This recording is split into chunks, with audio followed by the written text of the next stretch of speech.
Testing 1, 2, 3. Hello. Good time of day or night.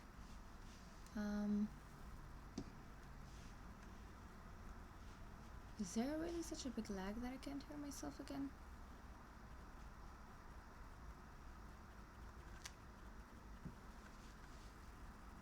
Can anyone hear me?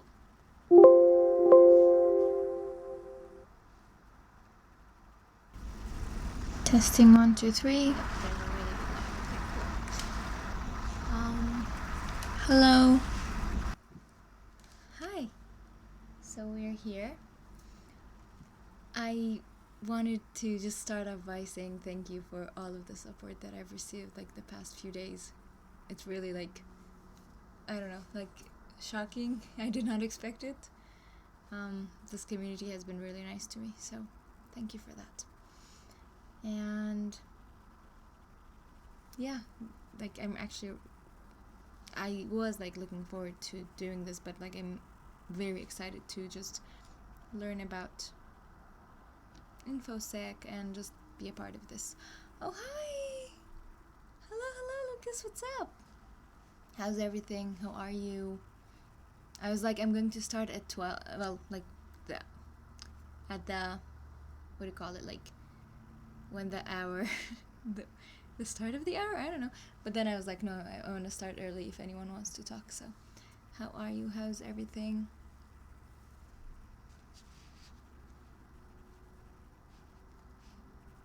Alright.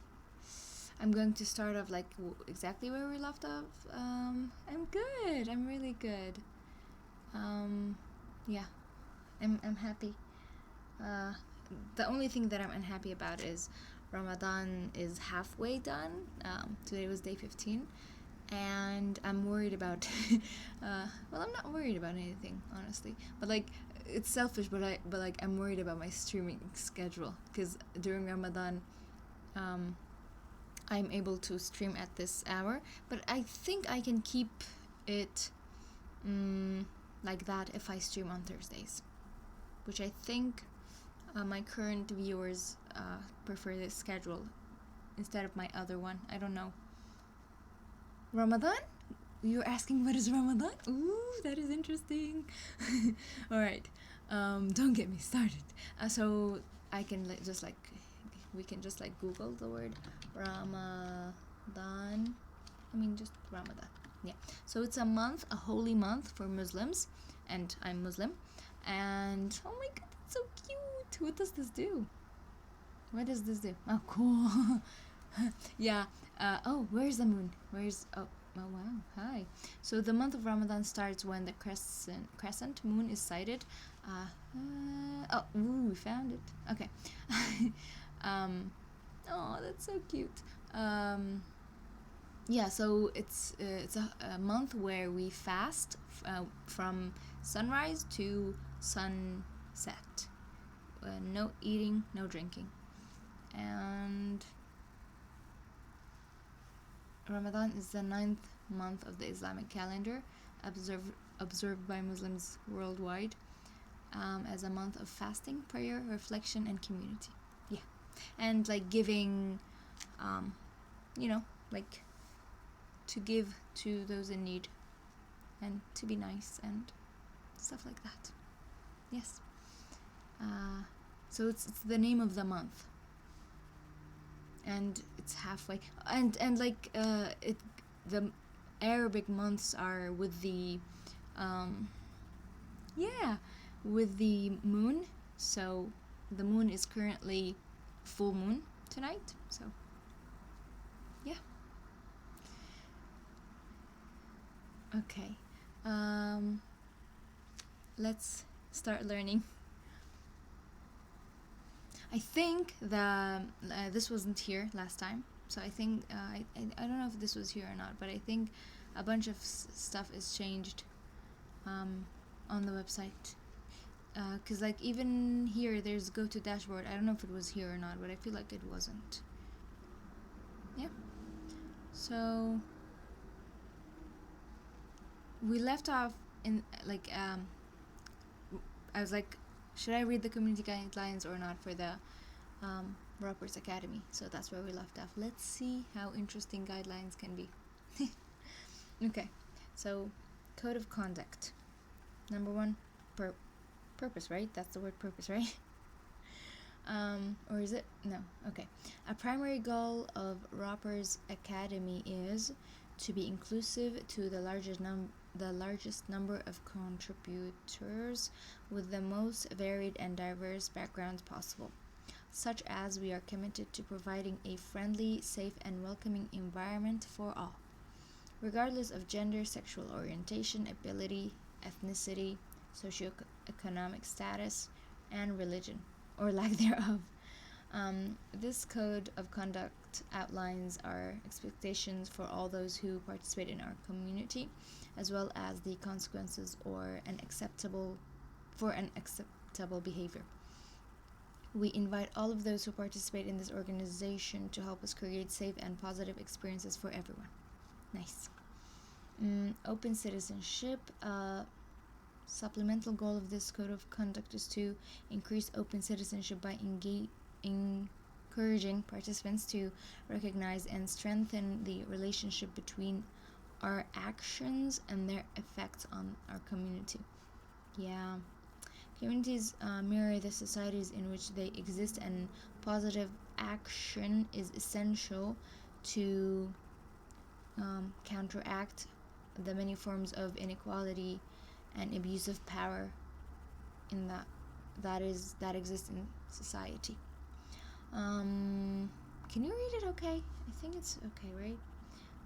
If you see someone who is making an extra effort to ensure our community is welcoming, friendly, and encourages all participants to contribute to the fullest extent, we want to know. If you see someone who is acting to the detriment of our community, we want to know. Okay, we're nice. I hope so. Anyways, expected behavior.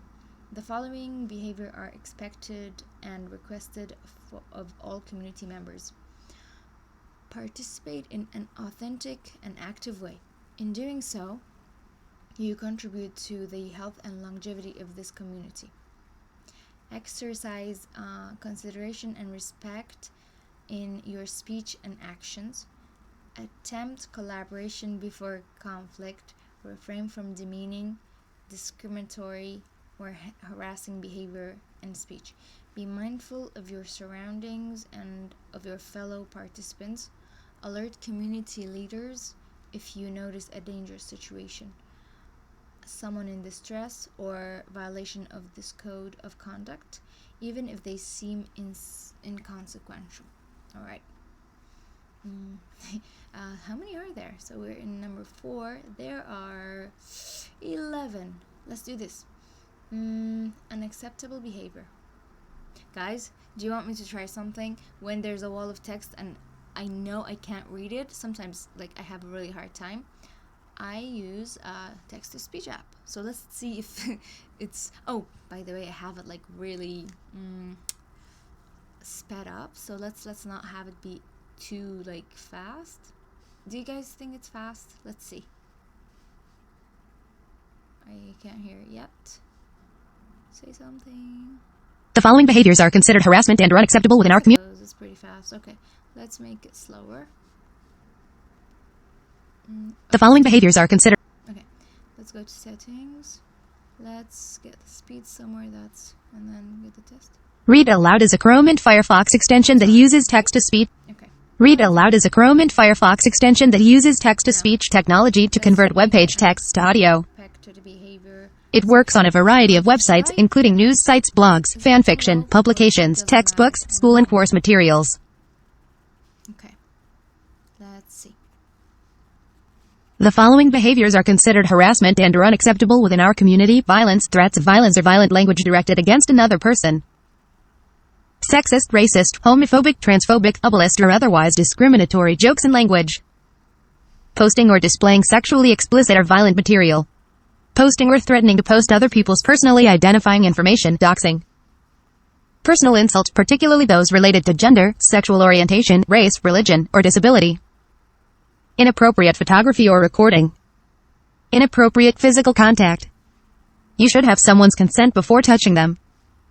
Unwelcome sexual attention. This includes sexualized comments or jokes, inappropriate touching, groping, and unwelcome sexual advances. Deliberate intimidation, stalking or following, online or in person. Advocating for or encouraging any of the above behavior. Sustained disruption of community events, including talks and presentations. Stealing any equipment. Unauthorized access, even as a prank, to anyone's systems or accounts. Okay, so have you guys used text-to-speech app? Because I really like this one extension. It's called Read Aloud from Chrome. 5. So that was unacceptable behavior. And then weapons policy? Weapons? What do you mean weapons? Weapons are encouraged. However, if you use a weapon to threaten anyone, except to wake up in a hospital? What? What does that even mean? Consequences of unacceptable behavior. Unacceptable behavior from any community member, including sponsors and especially those with decision-making authority, will not be tolerated. Anyone asked to stop unacceptable behavior is expected to comply immediately.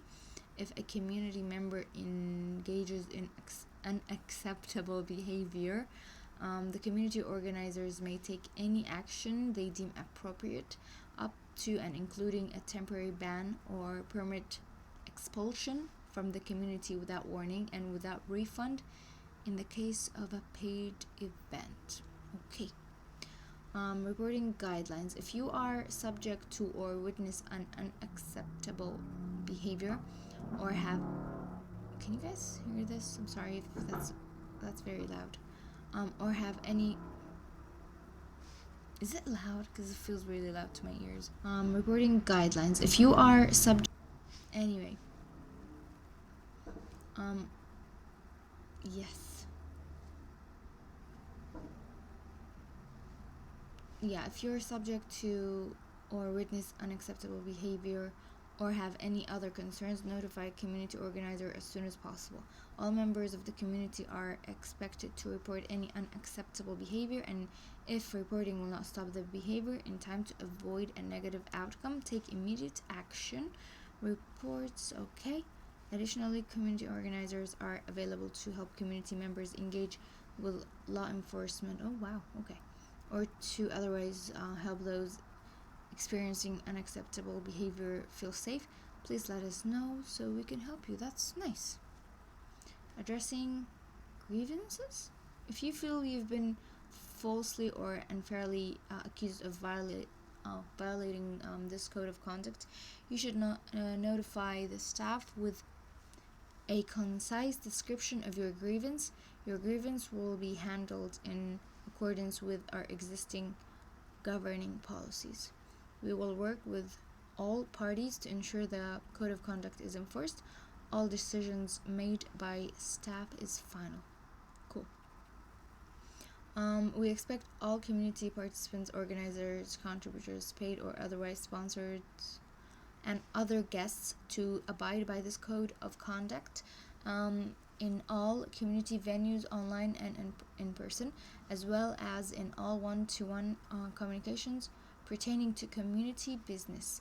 This code of conduct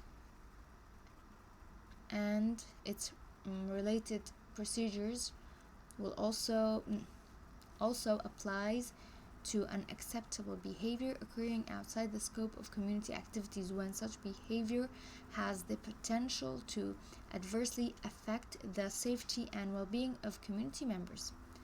Contact info, license. Share alike? What is that? I know one. Django. After reading... Okay, cool. We did it! Okay. So, yes, our community guidelines are available here. I'll enforce them even if you didn't read them, so please read them over. Long story short, if you do anything that makes the community feel unsafe or any member you will be banned. If you mention anything illegal, you will be banned. If you're not nice, you will be called that, and then you'll be banned. Cool. Privacy policy, I'm not gonna read it. Terms of service, I mean, I should, maybe I could, but like, I just want to start the course. Okay, let's read this. Legal. Unsurprisingly, in this course, you will learn some things that could be used, yes, to do bad things. That's true. You might not think they're bad things at the time, and they might seem like funny pranks, but the law against hacking are very vague. If you have a security clearance or ever want one, having a pile of felonies you have to admit to is not a great look and will complicate your paperwork. Yes, you downloaded this. Oh, that's so cool. Yay, I'm so happy. Yeah, I use it like all the time. I sometimes get scared of walls of text, and my like favorite mode of consuming books is audiobooks, so I like read aloud a lot. I'm glad that's useful. I didn't know it was available for Firefox. It's cool to know that. As mentioned up in the community guidelines, if you even remotely talk about conducting illegal activities in a hypothetical manner, I will ban you on the spot. I mean, they should be warned first, but sure. Makes my life easier when I don't have to worry about nuance. Sure. In the US, the law that surrounds this stuff is Computer Fraud and Abuse Act. Basically, all you need to know is that every computer or account is protected. Computer is a protected computer, that is a crime to intentionally access, deface, or modify a computer or account without authorization. Sometimes the word exceed authorized access are used, and that vagueness is intentional. Interesting. To stay on the safe side, only access computers and accounts you own or have written consent to access. You're lucky because we can help you find training boxes. Training boxes? What does that mean? You can do whatever you want on. Oh, like sandboxes.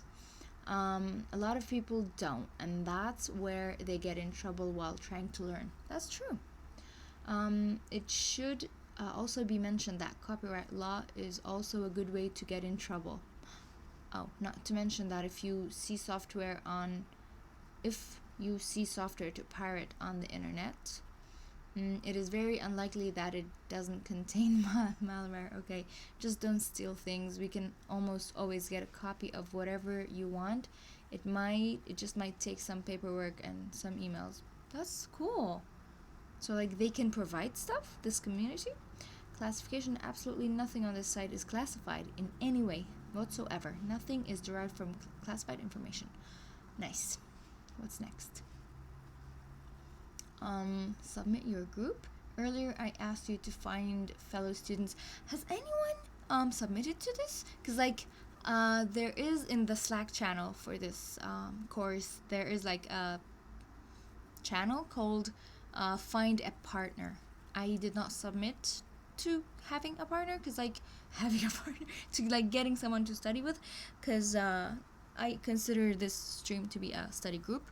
So if anyone here has signed up, I don't know like if we can have a group or something, but that would be cool. To find fellow students to work with for accountability throughout this course, you don't need to know them well, but hopefully by the end of this you will be friends and have learned a ton together. I recommend you make yourselves a group chat or start talking to each other in as well as ask questions and get your assignments reviewed. Can I do my assignments on stream? That's something I should ask. Submit the names of 3 or more partners you have found for this course. The more the merrier. If you want to work by yourself, and I respect that, just submit the text. I promise I will ask for help when I need it and not stop when it gets difficult. All right? If you ever want to find yourself a group, the option is always open. For now, since I don't know if anyone has an account or is studying this, I'm going to go in solo. Oh, it has to be? Can't I just paste it? Oh, no? So I need to I'm going to go to the BRB screen just to be extra cautious. Yes, it's going. Sure. Alright, so let's have a notepad here. Anything called no group. And then I'll just put that text in there. And then we will be... I think I can show my screen now. Yeah. Oh. Okay. I'm just going to open this no group thing. Put that text in there that it told me to put in there. Okay. Save it. And then upload it here. Okay. And there we go.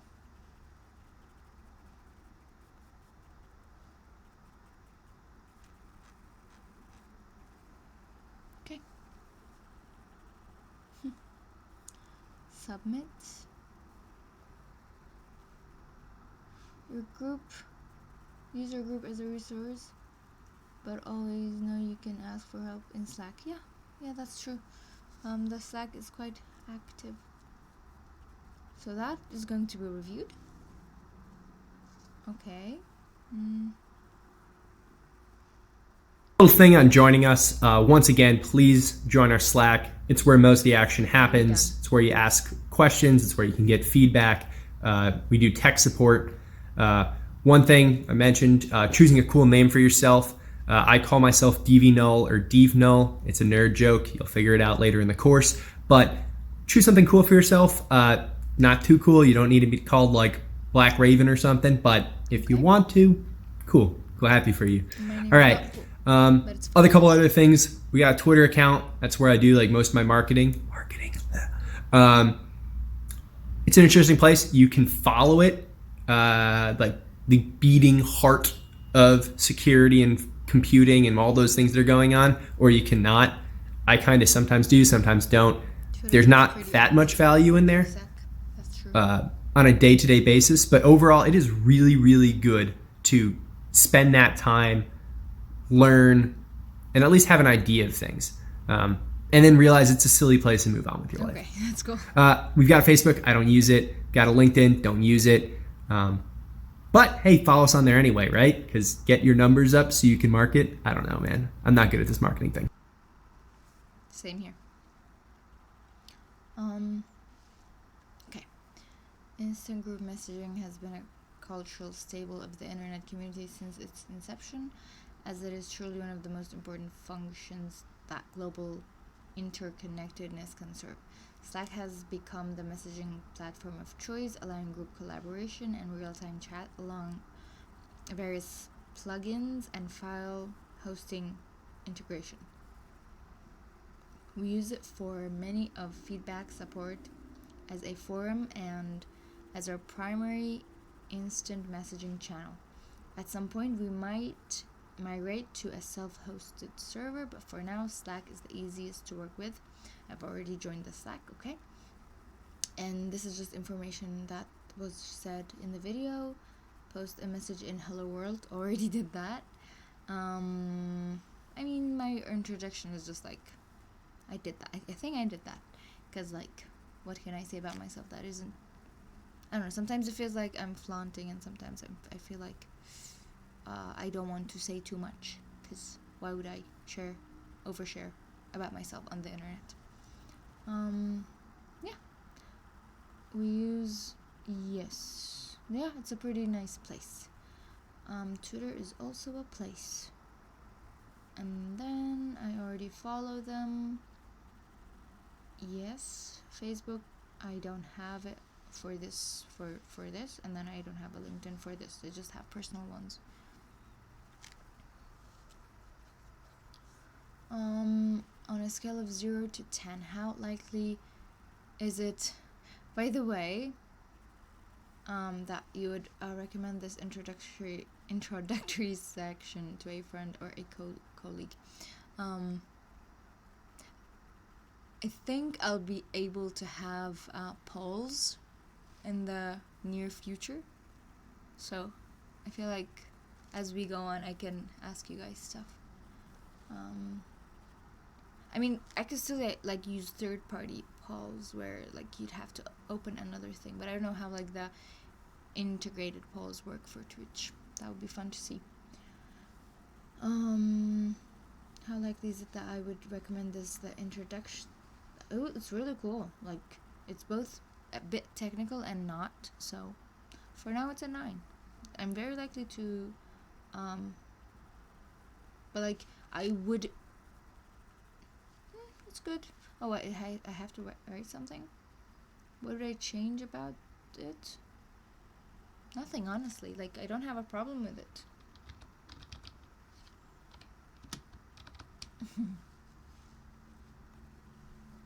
But like, let's continue and see what else is to come.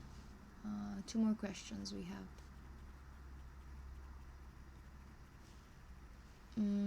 What do you like about this? The whole thing, right? I already answered this question though, like last time, so maybe each section has its own. I guess I liked the information about the history, like hoppers and roppers. That part were fun, because I didn't love reading the guidelines, but I understand that they're necessary. So I like how personal it is. I do. Is that a good way of saying it? Personal it is. Does that make sense? Let's call the information. Information presented. Okay. No. Alright. Thank you, no problem. Okay, so mindset. Why does it say that I have skipped something? Oh, okay, so that is under review. That's why it's not like 8 out of 8, it's 7 out of 8, because one of them is under review. Alright, so we're going to this next section, which is mindset. I think last time when I tried to take this course, the mindset was far like ahead, because I remember reading these and actually enjoying them. So let's do this. Didn't shoot a video for that last section. It's kind of serious, and I'm not particularly in a serious mood right now. I'm over caffeinated and just recording a bunch of videos. But this next section is kind of like a longer write out on why I think security matters. I love computing, I love programming, I think it's nice and cute and whatever, gets things done. What really matters is security. And I feel that all the nice things about computing and programming, the benefits to society don't really exist without security.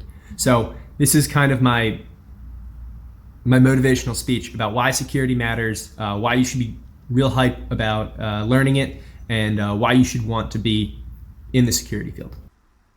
Okay. I mean, I haven't decided if I want to be in the security field, but I do want the information to be in my brain. Computer security is the shield of the modern age.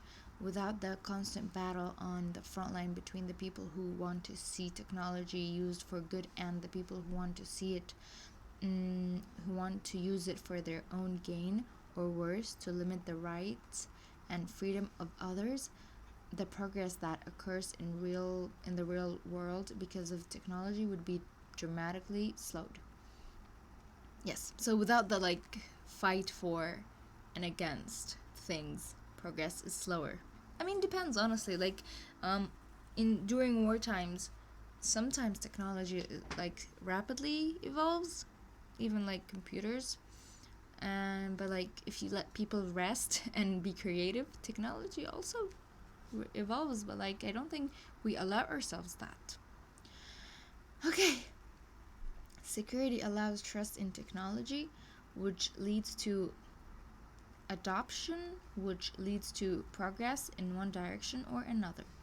The more people able to help out with that field, the faster we can move as a society, and less things will get broken and less people will be hurt on the way.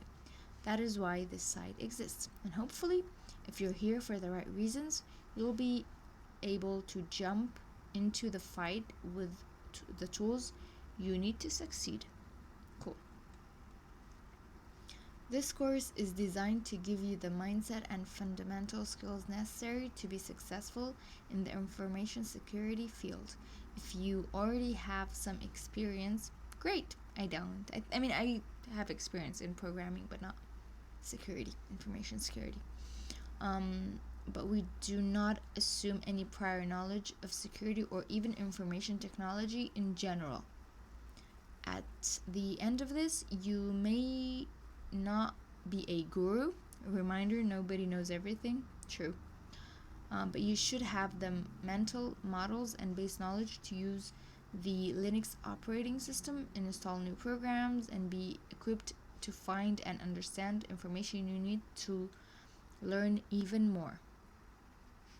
While I have tried to do everything in my ability to make this course self-guided, there are hundreds of places where a questioning attitude will identify clear shortfalls in the content.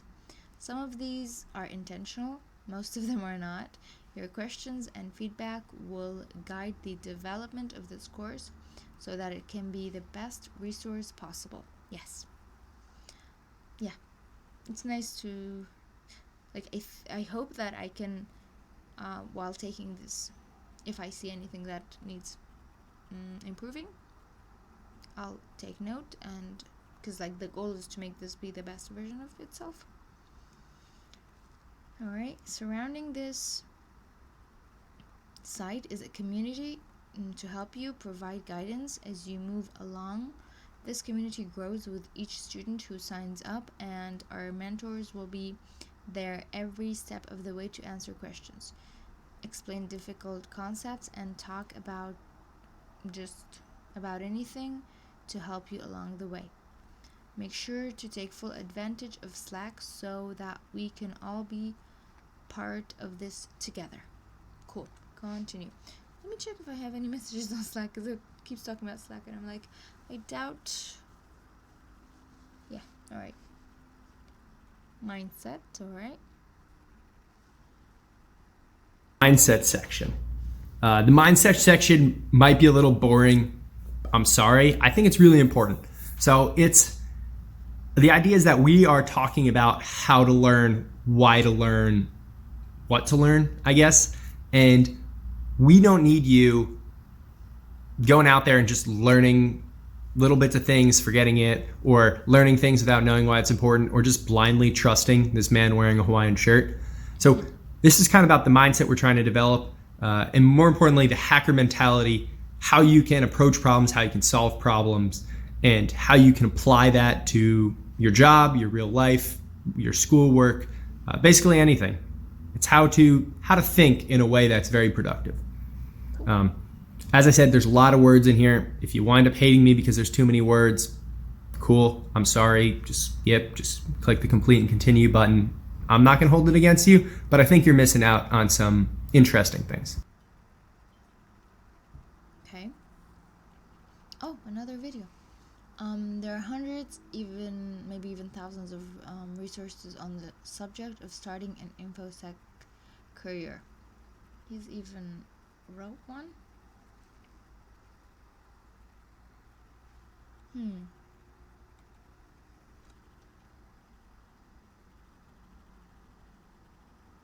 Let's look at the points. Roper's Academy, okay. Learning fundamentals, sure. It's a bit like too gray, too, yeah.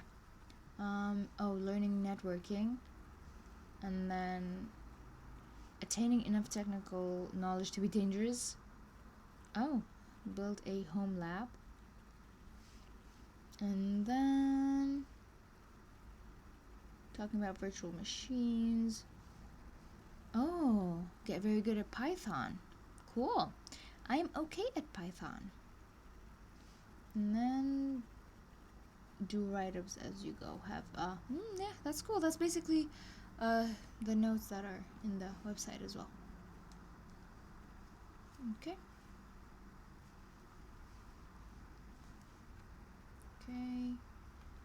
So starting an InfoSec career, thousands of resources. You've probably seen hundreds of them. I guarantee I've seen more. This course kind of actually started from compiling a bunch of those lists, figuring out what everyone decided was important, and then just reverse engineering from there. Most of them are trash. There's a few good ones. I linked them in here. They're worth reading, but really just stop. That reading those lists aren't going to make you a better hacker. The thing that's going to make you a better hacker is doing the work, putting the time in, and learning the things that they agree that you need to learn. They just don't really give you a good way of doing it. So this course is meant to solve that problem.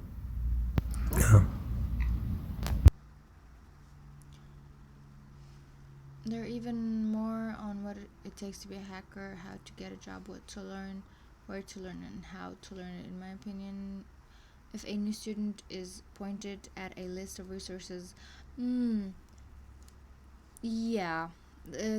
seen like lists of like 200 courses you can take to do something. I'm like, why though? Find a good one and then go with it. So that's basically what it's saying. There are arguments in defense of finding the answer yourself, and that is why this course does not hold your hand the entire time. What it does do is point at exactly where your next step in the journey should go and give you the best resources possible. Because reading things makes us feel good, and I'm reading this, so is that like alright, and we learn things. If you are going to read anything, my recommendation is if you read this series of essays by Leslie Carhart. Okay. If you want to read the second article, at second. Okay. I'm honestly like as of right now, I have no intention of going into InfoSec, but is this a long article? Let's see. Let's read the abstracts. Do I know Hack the Box? I don't. Is it like a competition? Because I'm very new to all of this, so.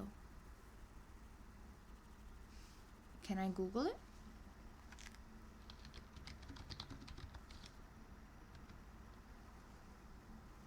It's an academy?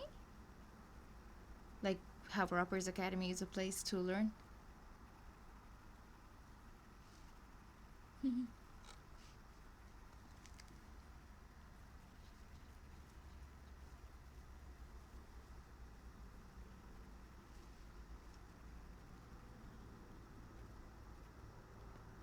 Is it?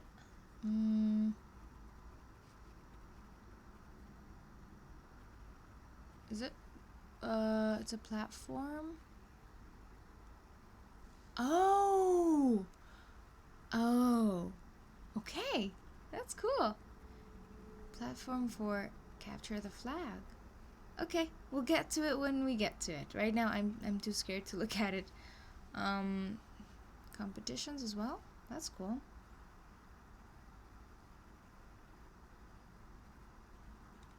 Okay, so like stuff to hack, basically. That's nice. Like in a clean environment. That's alright. Resources.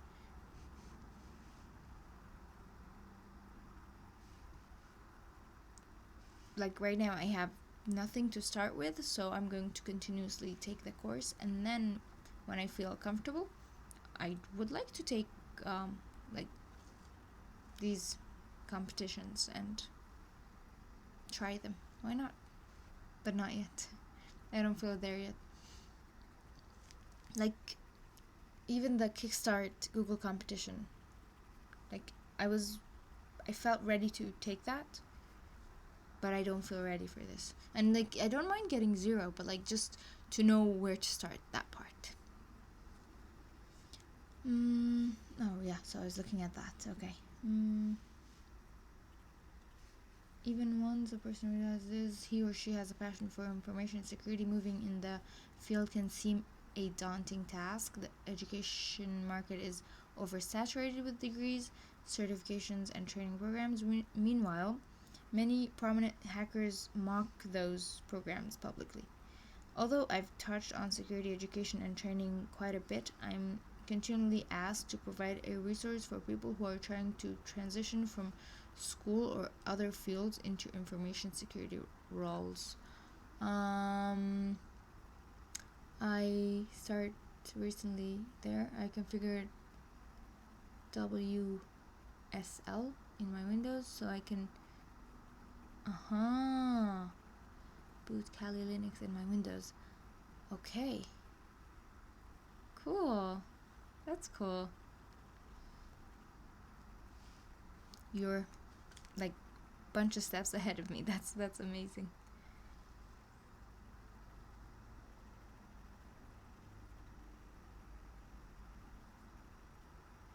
Okay, so this is an article about what to do if you want to get a job in InfoSec. That's nice. Megamix. Thank you. For now, I just want to learn, so I'm going to do that. Reading those feels good, but listen to me. Take everything that they say to heart and don't look for any more articles on starting an InfoSec career. When one pops up in your browser, ignore it. When someone posts a list of resources, ignore it. I mean, like, I understand. Don't reach a point where you have like what is it called, like, is it like choice overload or something, like where you can't decide. As much fun as they are to read and bookmark, they won't improve your ability. That bookmarking part is true. That will improve your ability to what will improve your ability is to follow this course and trust that curriculum will result in the most efficient education possible.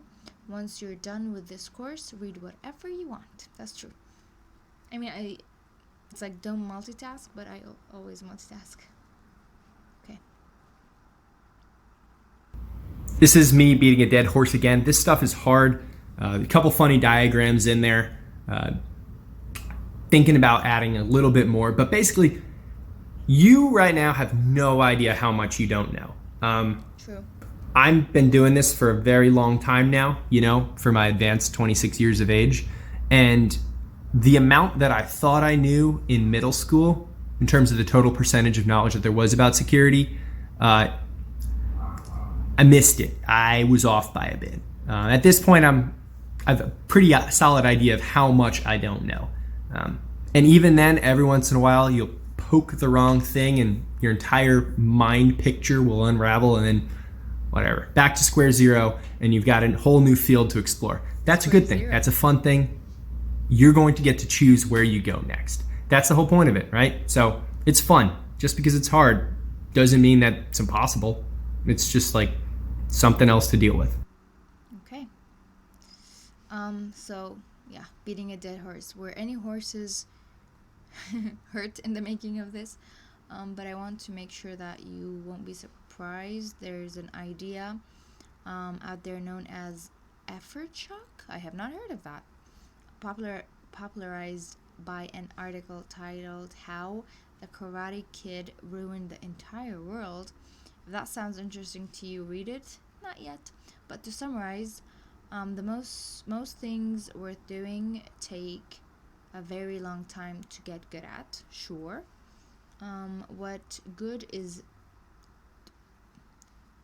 defined as changes.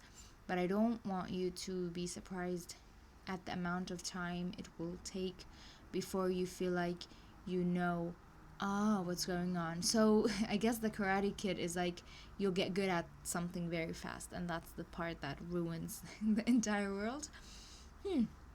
Okay, this course will probably take around 100 hours. Cool. How long have we done? I think up here it says 25%. Okay, but like I'm sure we're not. Are we 25% done, like counting homework as well? I don't know. Probably more. When you're done, you'll be able to do things, but you will likely feel like you know less than when you started. I understand the feeling. The whole wide world will have opened itself up to you, and right now you don't know what you don't know. By building your foundation and focusing on learning how to do things, you open yourself up to learn any subject you need to. That's nice. That's really nice. Okay, because I have a hard time self-learning. Okay. Depending on your interest or the requirements of your job. 100 hours isn't enough to make an expert. But on the plus side, 10,000 hours is way more than you'll need. I think there's like a book about the first 10,000 hours of a skill. If you spend 2 hours a day learning 500 hours a year, it will probably take a year or two before you get comfortable. Every day? Oh, that's a lot though. Especially if someone has a full-time job and like wants to transition. If you do it right, the moment you stop feeling totally lost, you'll just start working on harder problems and you'll wind up more confused than you could imagine now. Okay, let's do this. Let's get confused.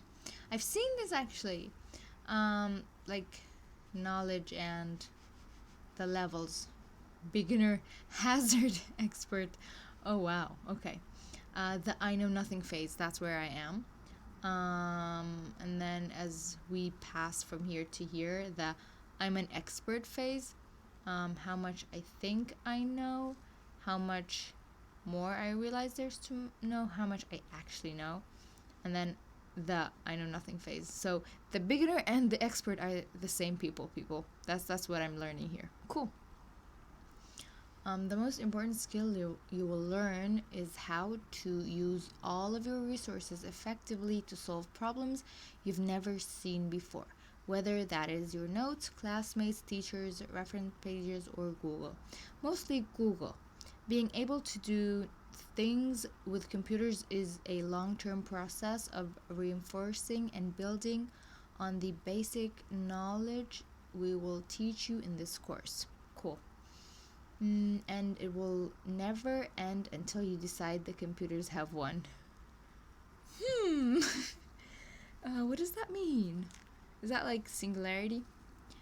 I'll probably be dead by then, so I'm good. Don't let computers win. Oh, alright, I'll try. And keep learning everything you can. Oh, as in we have computers I don't need to learn. That way, I see. Stuff you know, stuff you don't know, and then stuff you don't know. Yeah, it's like dark matter, right? Yeah, we don't know what it is, but we know we don't know it, so okay, anyway.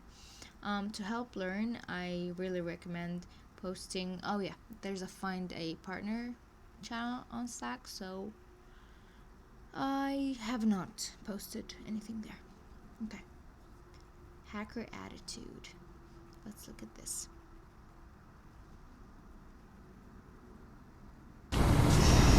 Well, my phone died. I felt like I was on a roll, so I got a webcam, put it onto my laptop, and we're just going to keep rolling with it.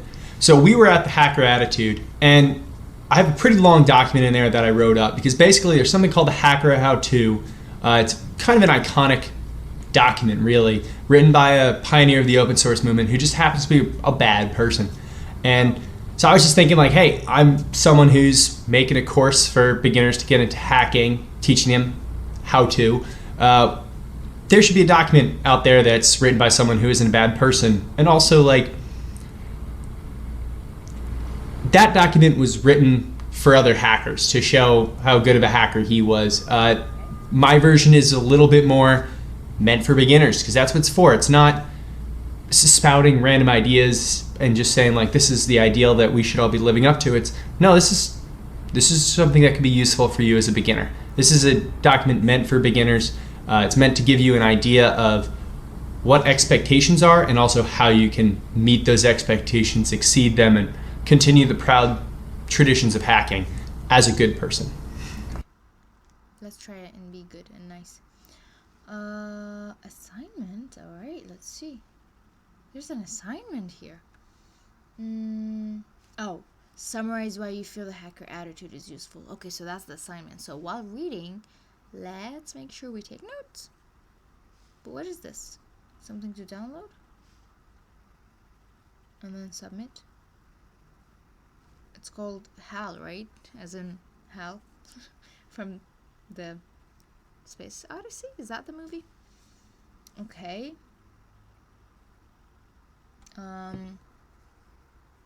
Written for Roper's Computing Fundamentals course by Dennis Devi, I guess.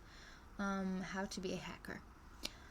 Why this document? By the way, like the word hacker has somewhat lost its, like it's used in media like too much. So I think it will give its meaning back when reading this, because I think I've read the one he was talking about but not this one. So let's see what this is. Let's read it. If you spend enough time talking about computers online, people will regularly ask you, how can I become a hacker? For the last year, I've run a website named Hoppers Roppers that provides free security education, and I seem to get asked this once a month. What is that? Canonical. Okay. Answer for many years was a document written by a man named ESR, who was a pioneer in the open source community. The Hacker How-To, as this guide is known, it's a good resource, but is not written in a way that is accessible to a beginner. And thus far, too much jargon in it. I believe that a guide for beginners should be readable by beginners and not require years of computing experience or Google to understand.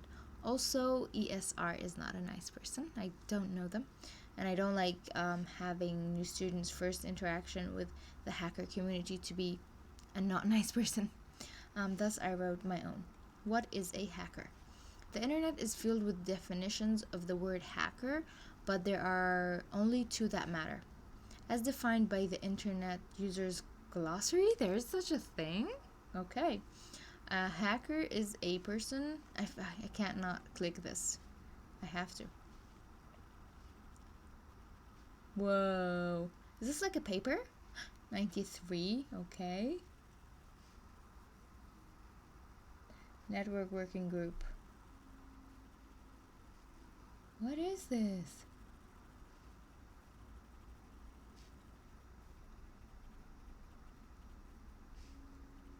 Oh my god.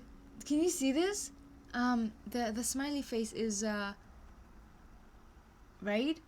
An odd symbol is one of the ways a person can portray mood in very flat medium of computers by using smiley face. This is meta communication, and there are literally hundreds of such symbols, from obvious to obscure. This particular example expresses happiness.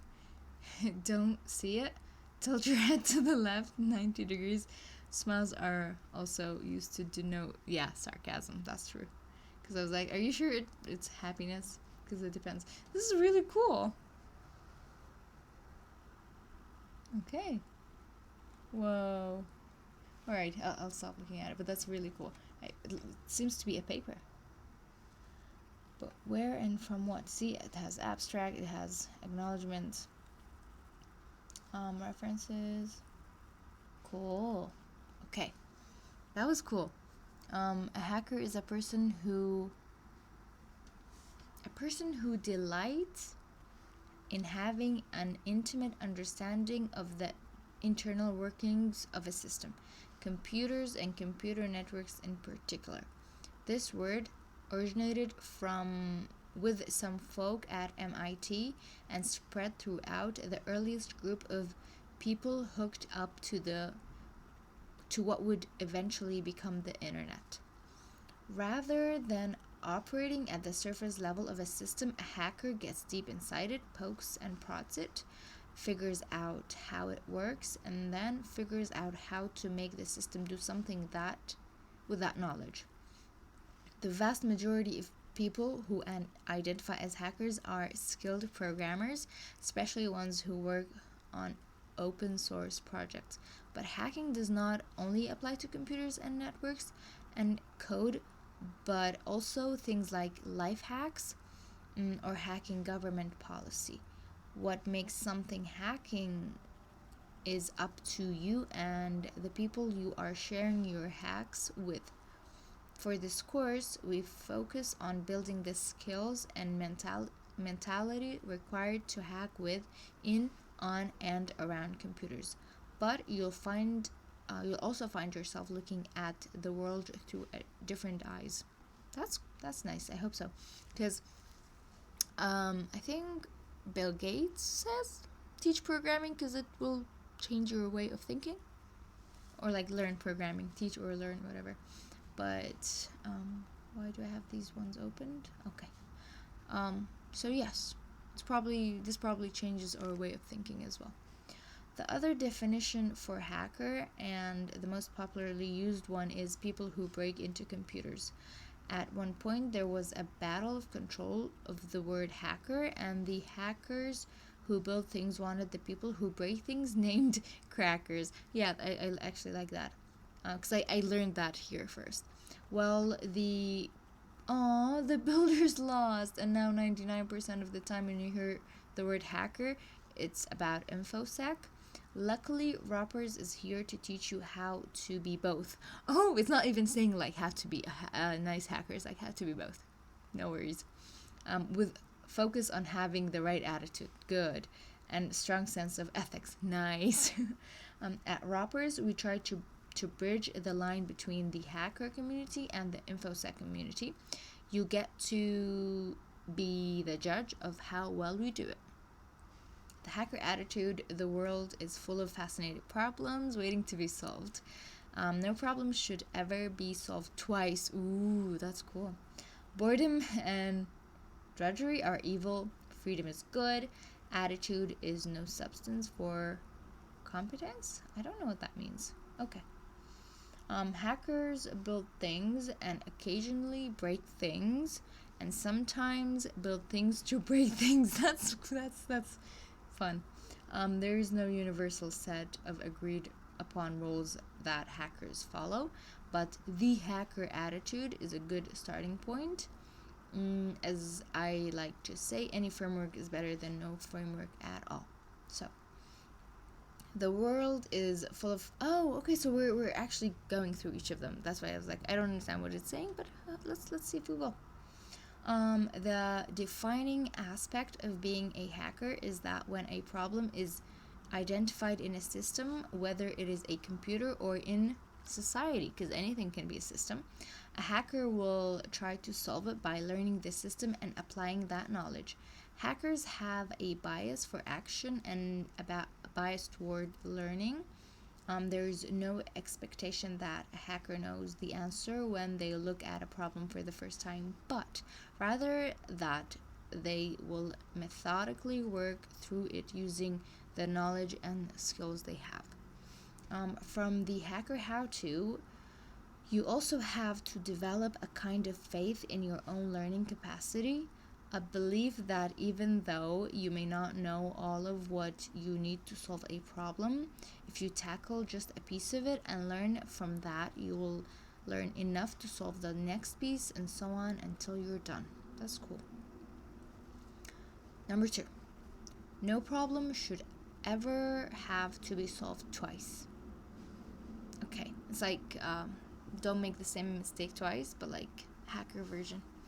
The idea behind this point is that as a society, humans have been slowly moving away from hunting and gathering since we learned how to pass information to each other. So we don't need to hunt and gather again.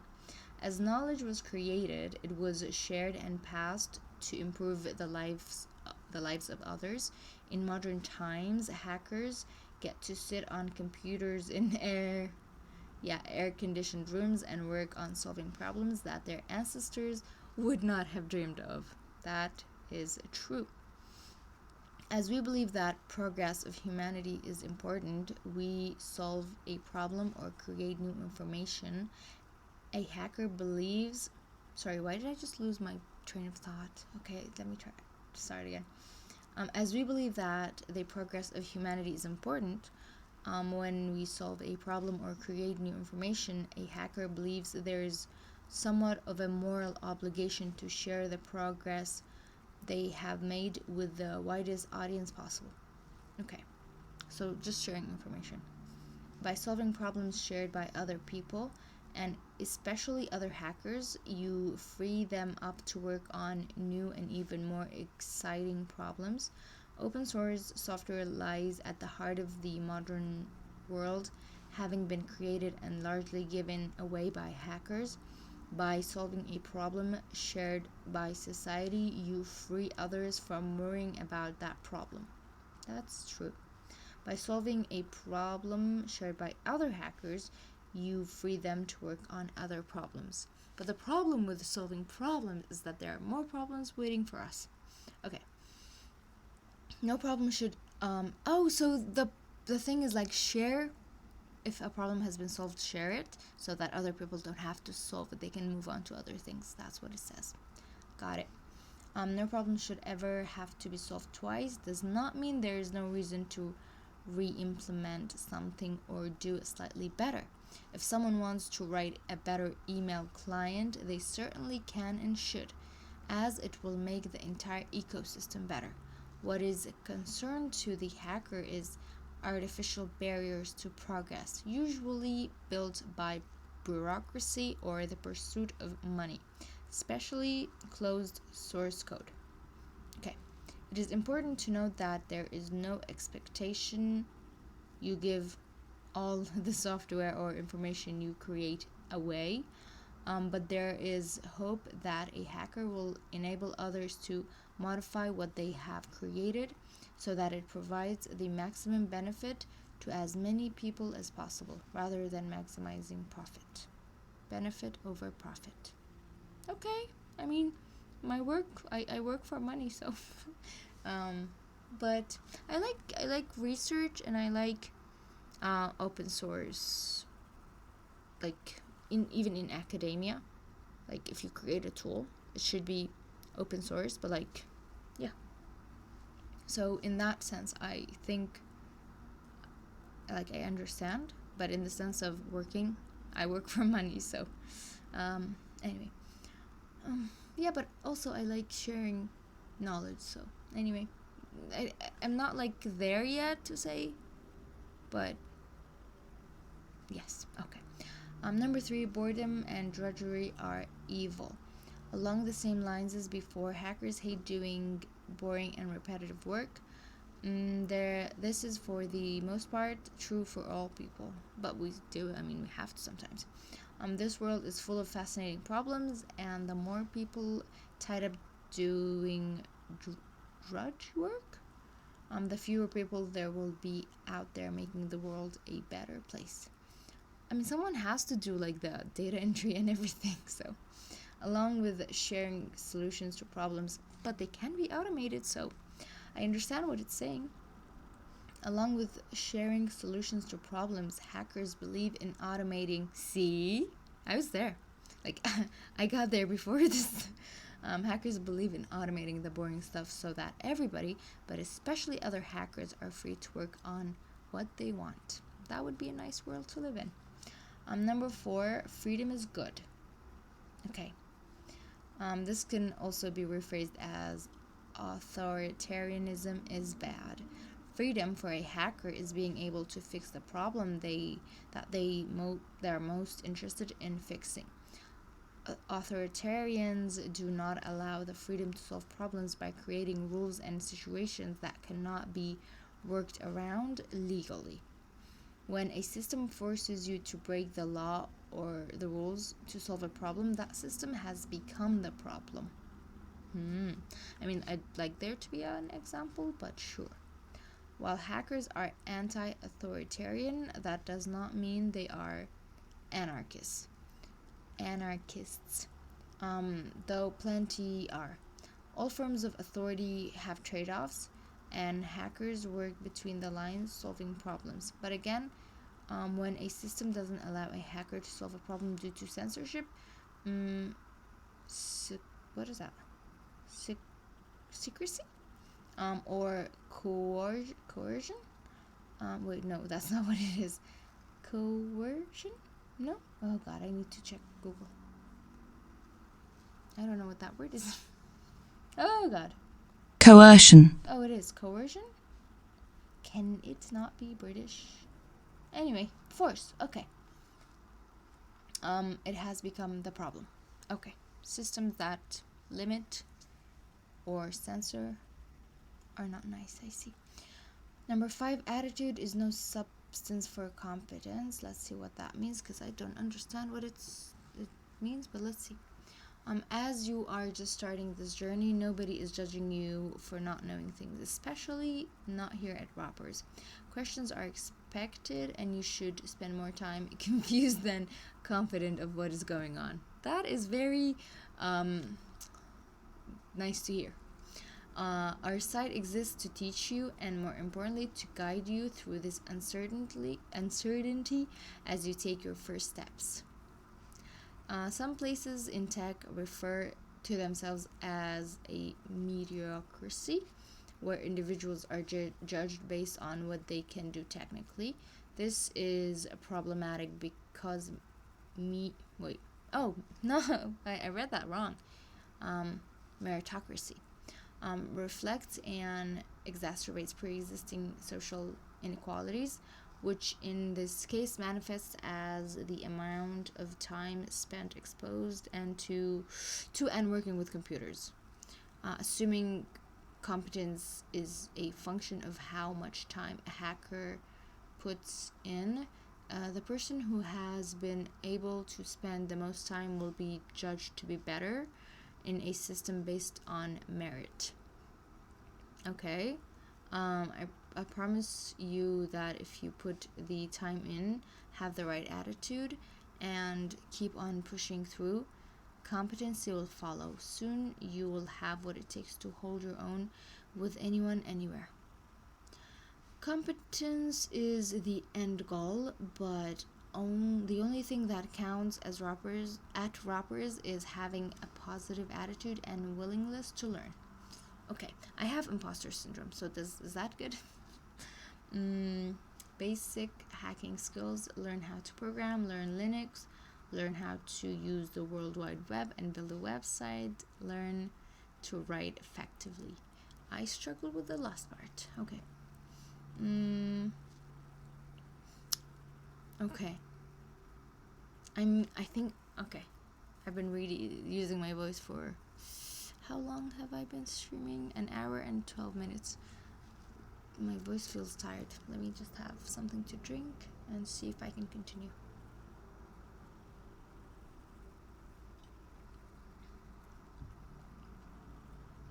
Okay.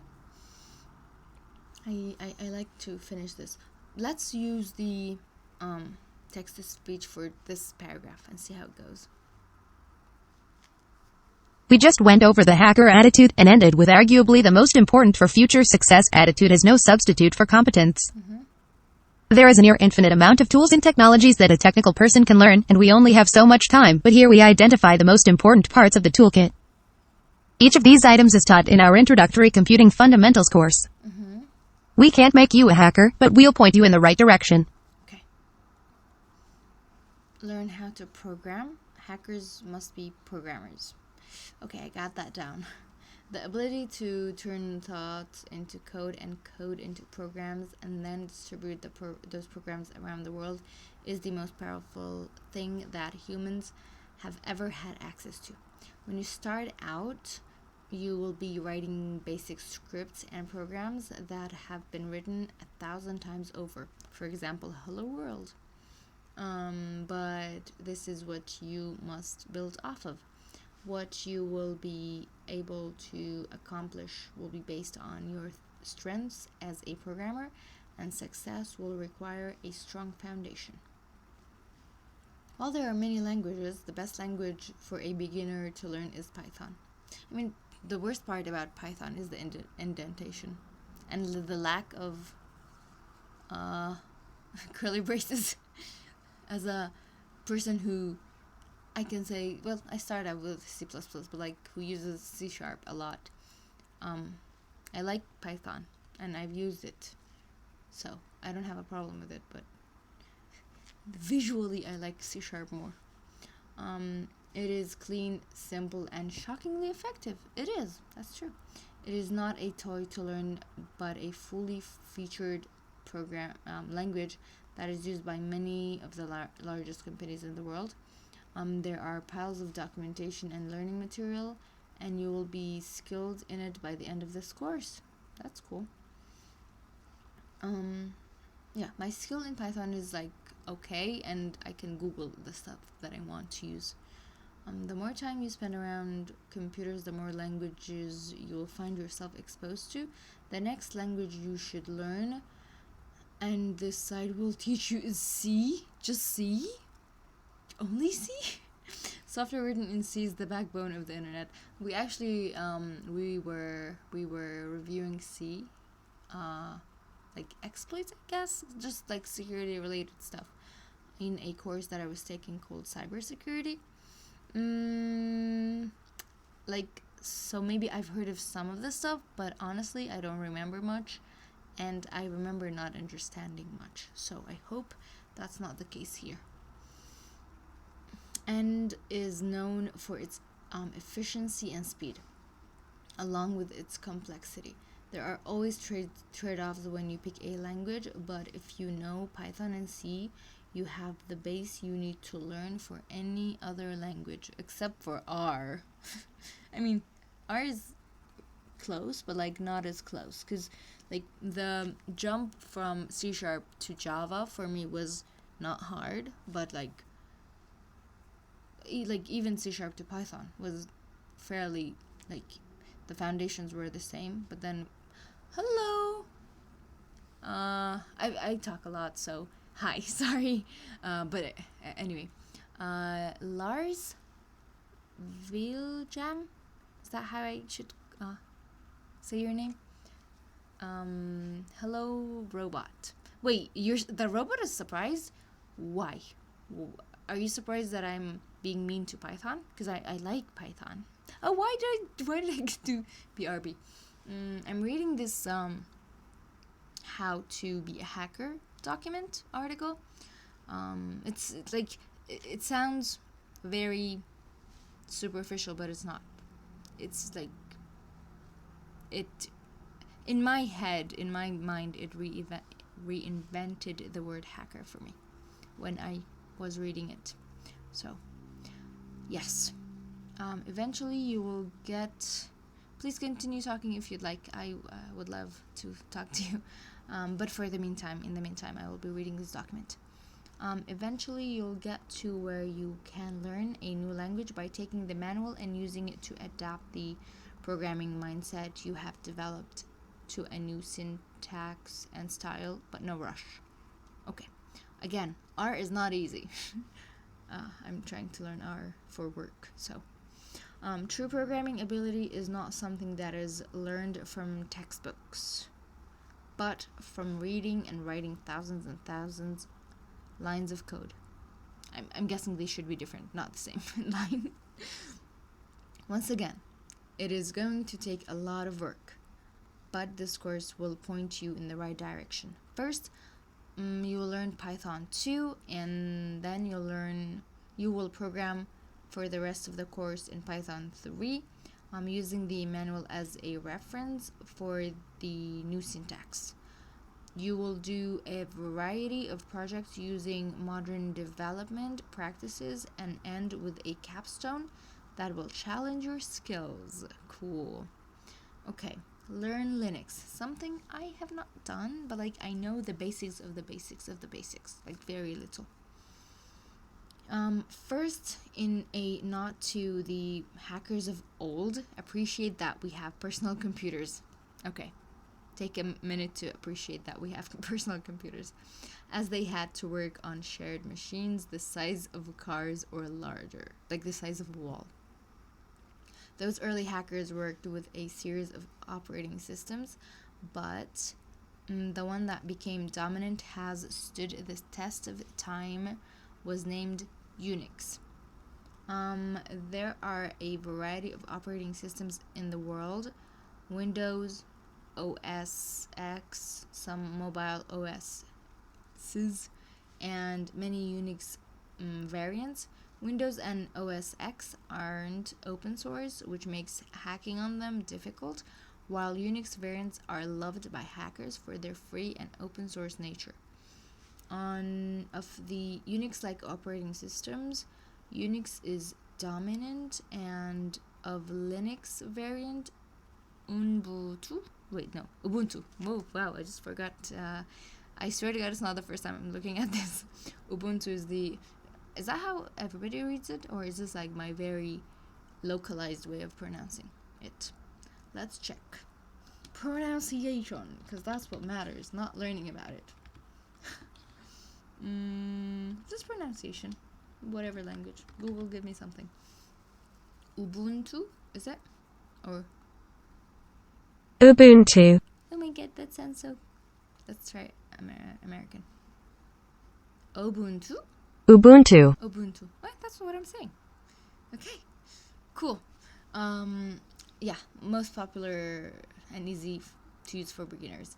It is easy to spend an entire lifetime on the internet without learning Linux. Possible, yes. But that is not why we're here. We're here to become a hacker and understand how things work, take them apart and put them back together. Back in the day, installing Linux was a major undertaking. But since then, hackers have written virtualization software that will allow you to run a virtual machine on your computer. You will spend plenty of time in this course getting Ubuntu installed and learning how to drive a... Hi, hey, welcome. What's up? How are you doing? How's life? I've been talking for over an hour, and my voice is still holding up, so I'm good. What about you?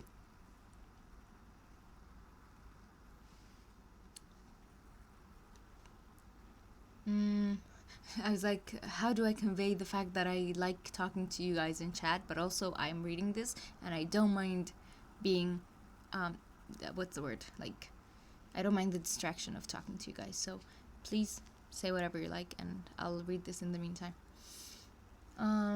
Yeah. By the way, yeah, okay, I'm going to finish this and then continue my, installing Arch Linux? Really? You're doing that right now? Best of luck then. You will spend plenty... NW, what does that mean?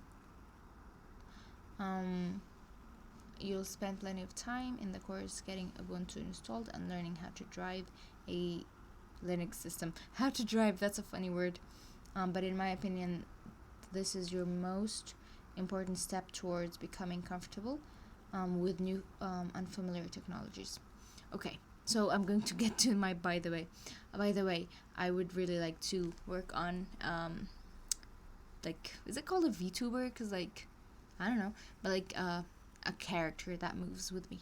I'd like to do that somehow, someday. I actually have someone that I was watching yesterday. Their handle is called YEN and then null. Oh, really? And W's, no worries. Got it. Learning stuff as I go. Okay. Thank you. So yeah, they are YE, and then they're live right now. That's cute. So yeah, you know what? I'm sorry if I'm taking up your time, but I just wanted to show you their character. It's the most adorable thing, and I asked him how he got it like working, and he said like he did it himself, and he told me the name of the software. So I was like, let me try. Someday, not right now, but that would be fun if I did. See, look at this. It's the most adorable thing. And if you guys like want to go to his stream, please do, because it's fun. He's very shy, and let's see what he's doing. Equals find depth terms of root, and we started. I will get back. Parent depth basically is 0. I finish my stream, but yeah, he's really cool person who's currently taking coding interview practice, doing coding interview practice. So say hi to him if you go there. Say CL sent you. We'll probably rate him if he's still live by the end of this. Okay, so learn how to use the World Wide Web and build a website. I think we're good with the World Wide Web part, all of us here. While a lot of programmers make the world run without their name attached, powering civilization with their code, that's very true. What does this emote mean? Oh no, that's PogChamp? Oh, I've heard of it. Oh wow, cool. Is it what is very Pog? Was his character VTuber thing very very Pog? I'm very bad at Twitch culture for now, so please, if I'm being cringy, let me know. Okay. Learning as I go. Okay. Yeah. So yeah, there are people who are basically powering civilization, because I've heard, I don't know how true it is, but like there's one person who's maintaining the time framework library thing for JavaScript, or am I wrong? I don't know. But like if that dies, a lot of stuff dies. The internet is the most visible artifact of the world that hackers have been created. Consider the internet your birthright as a hacker and a human, and you can carve out a chunk of it and make it your own. Okay. This doesn't just mean make a sweet Twitter account, but that's what I've done. But you can make your own website, host it online. I have not done that for my character. And have it available for the world to visit. I basically use like every social media app. Well, not every, the ones that I prefer, which is, do I program? So the idea is we're taking this course together. But, I, like, as we go, there's going to be programming related stuff, but, yeah. Like, we're starting taking this course, and as assignments come, we hopefully can learn them together. And if you're just like asking me, do I program? I was a software engineer for 5-ish years, but now I'm not a software engineer. I have a different job title. And I guess you're new here, so hi. I am, yeah. Okay. If you're like curious about my background, sure, ask away. I'm not going to like anyway, this doesn't mean there we were. To do that, you must learn HTML and CSS, the basics of JavaScript, and how hosting works. By the time you complete this course, you will have your little slice of the internet, which I hope you fill up with more knowledge and more software to share with the world. Take it from me, making the content and website is the easy part. The hard part of the internet is getting people to read what you have to say. Okay. I guess that's true. I mean, it's definitely true. Not I guess it's true. It's true. Okay. Number 4, learn to write effectively. Using Grammarly is one way. While previously written as if you don't have functional English, learn it. I don't believe that is important anymore. 30 years ago, when the entire world wasn't on the internet, English might have been the difficult language, but these days, do you guys hear this very annoying sound? Written as if you don't have functional English, learn it. Sorry about that. It's still going. Oh my god. I don't know if you guys can hear it. Wasn't on the internet. English might have been the... Okay. Yeah. But these days there are enough people from everywhere that their entire ecosystem can exist without having to ever talk outside of their native language. That's true. With that said, English is the working language of the internet, and the vast majority of documentation and conversation occurs in English. Here's another fun fact. Programming languages are all in English. Did you guys see the meme on Reddit that was an Arabic programming language, which is not I don't think it's real. There are just for test programming languages in other languages, but I don't think they're being used by anyone. Luckily, thanks to advances in translation tools, it is very possible for someone who does not know English to participate online. True. It's very, very possible. Many students of this type use translators for their homework and when posting discussions, and technology has advanced far enough that it is basically indistinguishable. We also have a dedicated channel for other languages on Slack. Cool. Independent of the language that is being spoken, ensure that your language skills are good enough to be understood. Clear and concise is important, but poor grammar and misspellings, what about mispronunciations, will turn people off from helping you in many parts of the internet. At Ropers, however, we are a judgment-free zone and won't hold it against you, especially for people who speak English as a second, third, or fourth language.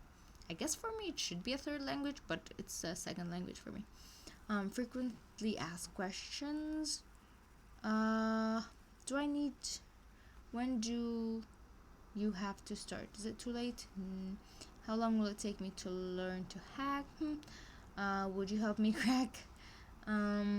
Where can I find some real hackers to talk with? Can someone recommend books? For books, I just like reading fiction, honestly. Do I need to be good at math? Probably. What is the first language?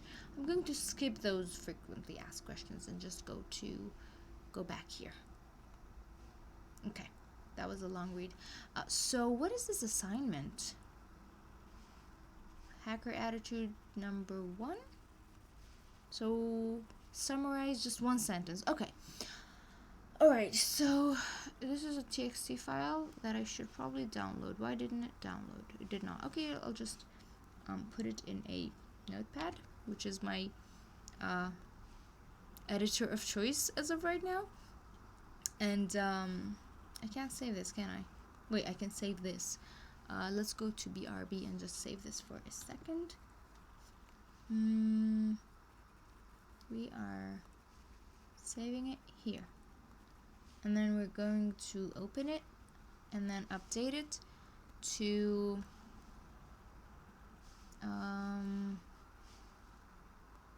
summarize. Do I have it opened? I do. Okay. So to summarize, I guess these are the hacker attitudes. I guess I'm just going to summarize what is here, which is work on problems that are that interest you. Is that a good way of talking? That are interesting. Are interesting for you. Automate the boring ones. And then share knowledge so that like, you know, the thing where it says standing on the shoulder of giants, but like so that others can like take it a step forward. Is that a good way of saying it? Continue the thing that you started. First attitude is the best. Yes, especially let's hope people at work hear this. Actually, my supervisor is really nice about this, but it doesn't always like work. So yeah, so that others can build upon it. That's a good way of saying it. Build upon it. Boredom. So, well, I guess the boredom part is like yeah, I feel like 1 and 3 can be best friends, so I'm not going to summarize that one. Freedom, attitude. Oh yeah, okay, I actually want to summarize the 5th one, so I'm just going to write number 5 instead of but I'm not going to, because like it's saying 1 sentence, I'm like giving 3 sentences, so I'm like overdoing it. Like having attitude is good, but also make sure you're competent is basically what it's saying. So learn what needs to be learned. How do I summarize it?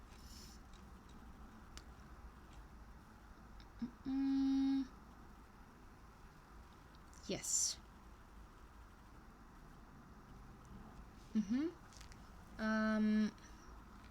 Make sure you are learning, and like you're open to learning, but also that's not all of it. You're actually putting in the work, something like that. And oh god, I can't think.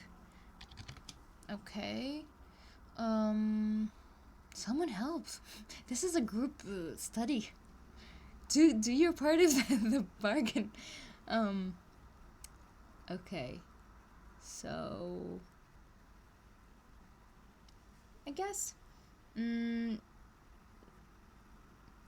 yeah. Put in the time and the work. Be open to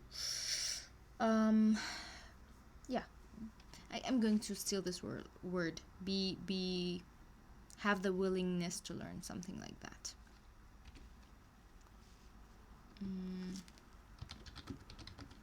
There. Alright, these are my summarized notes, so let's submit that. Let's hope they're okay. There it is. I did not put my name there, so I hope that's not a problem. I mean my name as in my name. Okay. While that's uploading. Okay. Why is it taking so much time?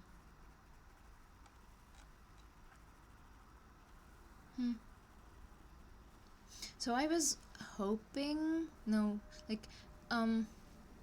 I was setting up some things yesterday, and one of them was like setting goals, and I thought it would show up by itself, but it hasn't. So do I need to add it on OBS? Because according to the what is it called? The thing that when you're live you can use to, it's not like, is it the dashboard or is it like the monitor or it's something? Should I refresh this page? I'm going to refresh this page.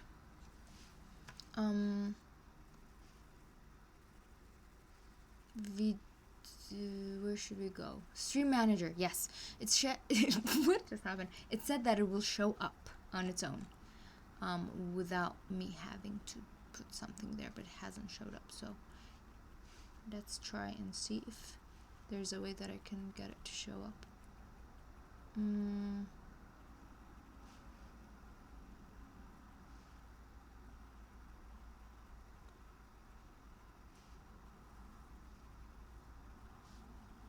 Do I have to put it in Streamlabs or something? Like, I feel like... Anyway, can I? I don't know how to do that.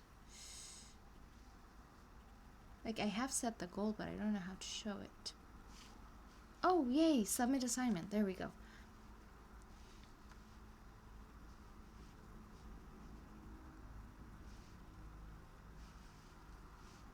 Cool. Continue.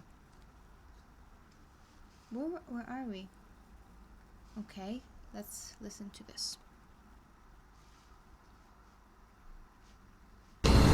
Hacker ethics section, short, but I think it's important. I think it's useful. Again, it's just building that little mental framework of how hackers work, how you want to work. If you want to be successful, what are the thought processes, but also just understand the people around you, you know? Like, you don't have to meet them all. I don't. But just knowing, like, hey, this is how a lot of these people think. What are the values of this community? Especially what are the positive values of this community that I want to emulate, that I want to see in other people to see whether or not they're treating me well. Nice.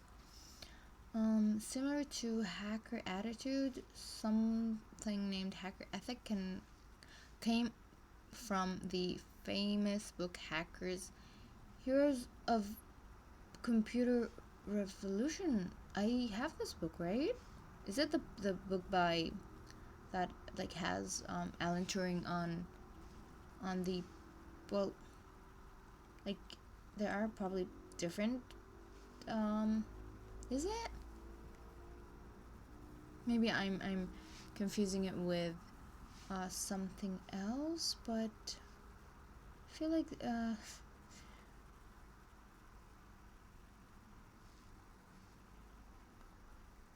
can I see this? Okay, yeah, I'm probably confusing it with some other book. But there was one that had Alan Turing on the page, but maybe that's... And then it had... Okay, anyway. As defined by the author... Yes, thank you for answering. We're learning together. I mean, you guys, if you want, you should probably have your own accounts, so that like you can get those check marks as we go. As defined by the author of the book, Stephen Levy, the hacker ethic can be broken down into into a few keywords. Okay. Sharing, openness, decentralization, free access to computers, world improvement. Okay. For most, upholding democracy and the fundamental laws we live by as a society. Explained a little further, the ethic comes out to 6 key beliefs. Access to computers and anything which might teach you something. The way the world works should be unlimited and total. Always yield to the hands-on imperative. All information should be free. A topic of debate. This means free as in free speech rather than free as in free beer. Okay. Because, the free as in free food, I suppose. Most, like, not, I don't know if most or a very large amount of, like, academic articles are behind a paywall. So, yeah. But also, like, I understand what the free speech part. Mistrust authority, promote decentralization. Hackers should be judged by their hacking, not bogus criteria such as degrees, race, age, or position. I have a lot of bogus criteria. such as degrees. You can create art, and I mean, and I need to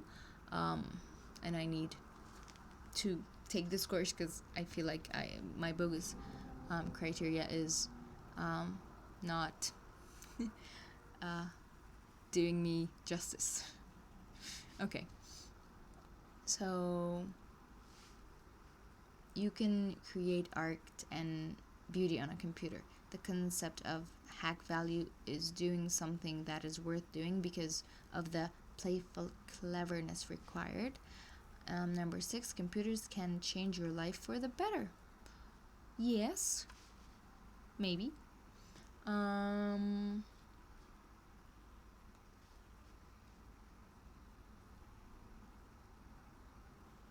Okay. This ethic is meant to be a positive one, designed to guide behavior of a large number of very different people in a positive manner. I can't find anything to disagree with and try to generally follow these rules. Okay. Okay, like, I'm probably not going to remember all of it, but we should probably keep it in our, like, it should be something that I can, like, go back to if needed, something like that. As an important note, no one will ever quiz you, thank you, on the hacker ethic or hacker attitude, and it isn't like this common knowledge that people talk about to show off how smart they are. I include this lesson so that you can try to wrap your head around what motivates a great portion of the community and give you time to start thinking about how you feel on these subjects. Cool. Understandable. So give me like 2 minutes. I want to add a widget on screen, so let me know if you see it, let me know if you don't see it. Yes, I'm going to try something.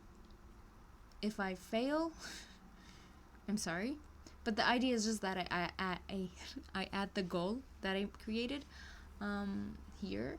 So let's see, I'm just going to like paste this and put it here. If that is wrong,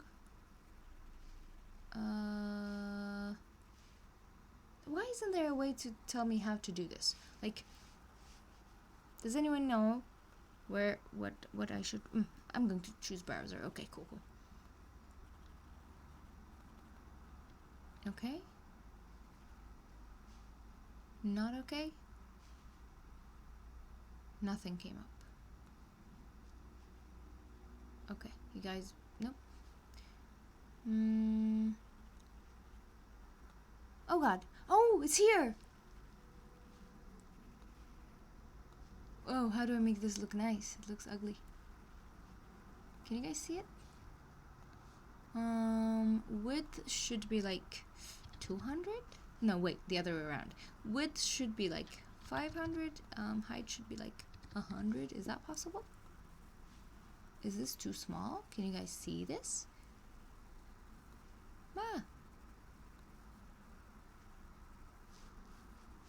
Can you guys see this? I wanted to add this because I saw someone else add it, and I was like, why not? I'm going to change the width and the height. Just oh, what happened? I think someone used capital letters, and that someone was Lucas. Sorry about that. I still have not edited. It's okay. I still have not edited Nightbot. I don't know if I can to allow it to allow capital letters and also like links. Yeah. So let me update this. Like the height should be probably 80 or something, so that it is the same as this. It didn't update. Let's go for 50. Let's see how small it can be. Oh, that's great, but then it's not readable, right? Can you guys read this? Maybe this is readable now. Okay, now going back to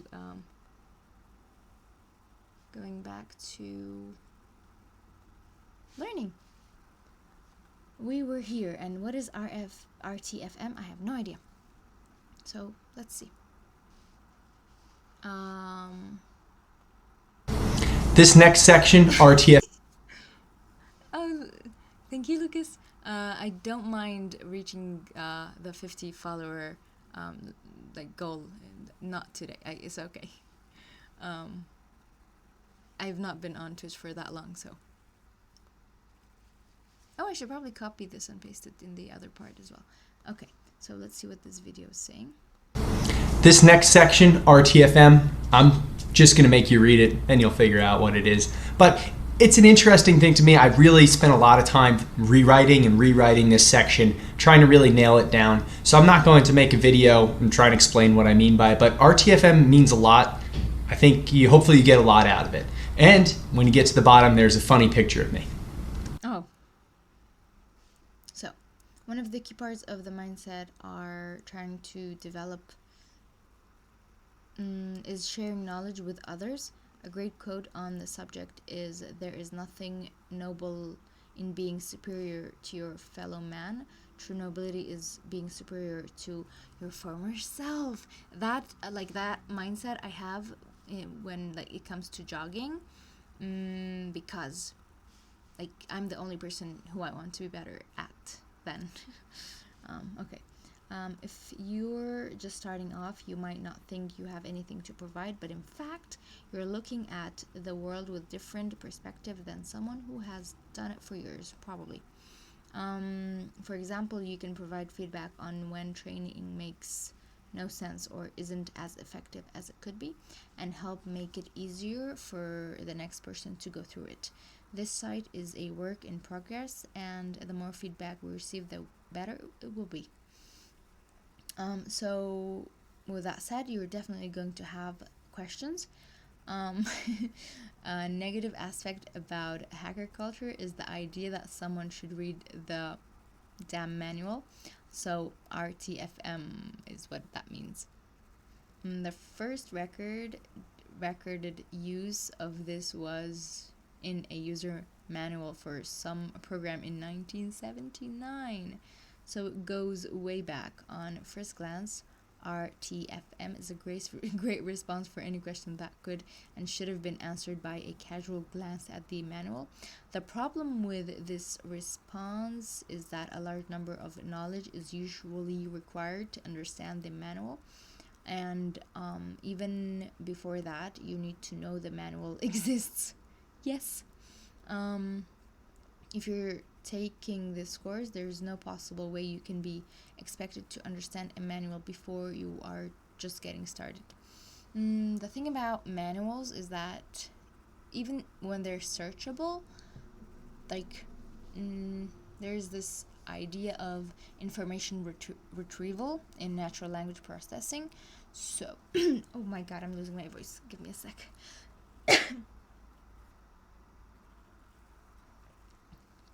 So yeah, the idea of information retrieval from a manual is probably something that is very useful if implemented correctly. Because even now, when you Google a problem, it not only gives you the Stack Overflow solution, it tells you, it highlights it for you and all of that, which is, I guess, it's information retrieval related. So, man pages, which probably comes from the word manual, right? The most common manual you'll come across in this course and your travels through the hackerdom, as in kingdom, right, are the man pages that accompany every single aspect of Unix operating system. Man pages are short for manual pages, and they are a great resource for people who have spent time learning how to understand them. Right now, you don't have the knowledge to be expected to understand how they work, and that is fine. There is no pressure to know anything, but there is pressure to learn. Okay, what is this? Let's read this. Okay, so it's about read the damn manual. Hello 911. I just tried to toast some bread and the toaster grew an arm and stabbed me in the face. Did you read the toaster's man pages first? Well, no, but that's... Oh, the FBI, 911, hang up on them because they didn't read the damn manual. Okay. In defense of read the manual, RTFM gets a bad rap for good reason, because it is usually used as a put down on someone who doesn't know much about a subject. So like, instead of saying read the manual, send them the link of the page in the manual that has the answer. I suppose that would be nicer. With that said, once you have the knowledge to understand a topic, if you are using that software, you should read the documentation or man page. Even if you don't understand the manual, if you're going to ask a question, you might as well reference that you know the manual exists and that you are asking, what you're asking is referenced. You just need clarification. If you ask questions effectively, you will find you understand your initial question and the topic much better than if you have someone explain the answer to just your specific question. So yes, yeah, I suppose like knowing how to ask a question leads to a better understanding of the question. Asking questions. To put it bluntly, you will never get a nasty response on Rappers for asking a question. Can't say the same about the rest of the internet. Anytime, okay, my laugh, I suppose it was for Stack Overflow. There aren't like nasty responses, but like everybody's like super on alert. Anytime you find yourself lost in the sauce, I need you to tell me. So I'm going to put that in the notes because I think there's a extra word here. Okay. So I can modify the course to help everyone else out. When you need help, post it in Slack, course computing, tech support. They will answer it. Nice. Google and search terms. There are very few questions you are going to ask that Google can't answer, but for right now, you probably don't even know what you should be Googling for. I mean, you can sometimes just like paste the whole thing there. That's also doable. Luckily, if like there's an error message, luckily you have people here who can help you. One of the best questions you can ask is for search terms or on a subject. Yes, okay. Like one way is like, I don't understand this, but I'm getting great results. What are some search terms I should use? All right. This is a great way to go about things because that way the person answering doesn't have to spend time explaining it, and you get all the benefits of doing the research yourself, which is very useful. Learning how to solve problems on your own is a critical skill, but don't worry about it for now. Not knowing what is going on is encouraged here at Rappers. You should always try to Google things, but if you can't find anything, there's no shame, let us know. Cool. The Wayback Machine. Some absolute legends at the Internet Archive are constantly backing up the internet and everything else. When URLs break and websites go down, the pretty much magical Wayback Machine has your back. Yes. What website is this?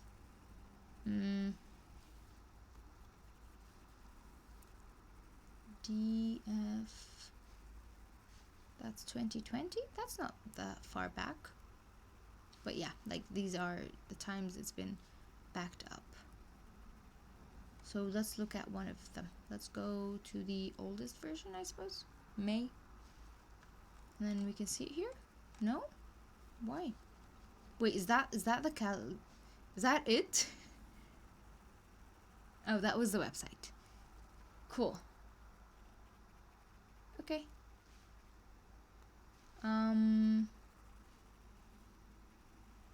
Is it? Anyway, I've used it. So, for some bonus content, here's me working with Jason Scotland of Internet.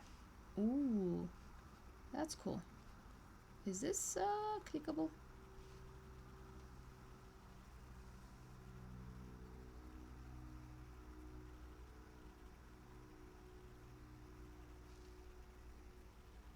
Aww. What year is this? 2017. Cool. Next.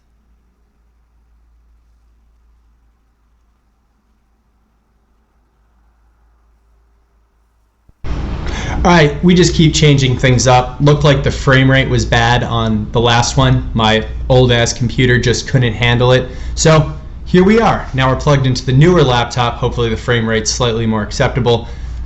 You haven't been too upset by the bad videos. Remember, I don't actually like that there are videos in this course. I'd prefer if it's only text. But the people have spoken and the people want videos. So this is for you. All of you people who have left feedback over the years requesting videos. So now we're on to this question section. So kind of along the same lines as RTFM, which you now know what it means. Asking questions is a very important part of this. There's no expectation everybody knows everything. So even the most advanced people are going to be asking questions about things that are just slightly outside of what they've worked on before and what they're used to. So it's all about asking reasonable questions, doing a little bit of research, and then just making sure that you really get into the heart of the matter when you're asking questions. We've got a great tech support channel that you can always ask in the Slack, and as well as the community. So just make those questions. There's no reason to sit on stuff. Just get those questions out there, get them solved so you can keep moving forward. Keep moving forward, okay. We expect you to be constantly coming across words, phrases, and entire concepts that you have never seen before and are totally lost in. When you have to get things done, you'll have to learn more about it. And one of the best ways to get those holes in your knowledge filled is to ask questions.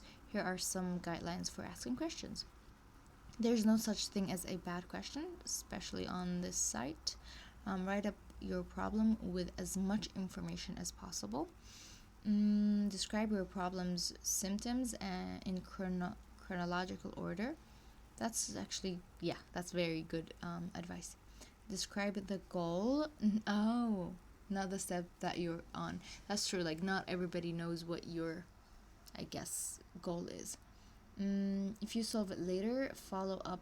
Ooh, that's also a very good one. Like, if you solve it, say, I solved it and here's how I did it. Cool. No one here will ever get annoyed because there's no such thing as a bad question. Even if your question isn't related to our course, they're happy to help. That's nice. If you're in person, just ask. It's faster than Googling and you'll get more out of it. That's true for like working in the office.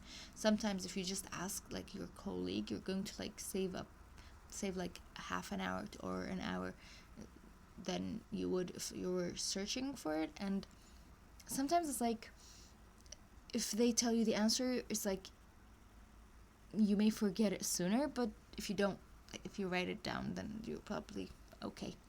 The biggest things we want to avoid is you sitting around banging your head against a boring problem. If it is interesting and you'll get something out of it, we want you to do it, otherwise pass. Okay, we already told you what RTFM stood for, so now we're going to have to do it. What is this? There's a certain type of barn that's easily barn. It says brain, right? That's easily disabled? What do you mean? If you show it an interesting problem, it involuntarily drops everything else and works on it. Okay. This has led me to to invent a new sport, nerd snipping. See that psychiatrist crossing the road? Hey, on this infinite grid of ideal 1 ohm resistors, what is the equivalent resistance between the two marked nodes? I don't have the energy to think about it. Like, I'm bad at hardware, so interesting. Maybe if you start with no, wait. Okay, I will have no part in this. Come on, what is this Foon? Oh no, did they get like hit by a car? Come on, make a sign. It's fun. Physicist. And that's physicist, not... Did I say psychiatrist? I don't know. Maybe I said physicist. Are 2.2... Oh, I can't read this. It's so small.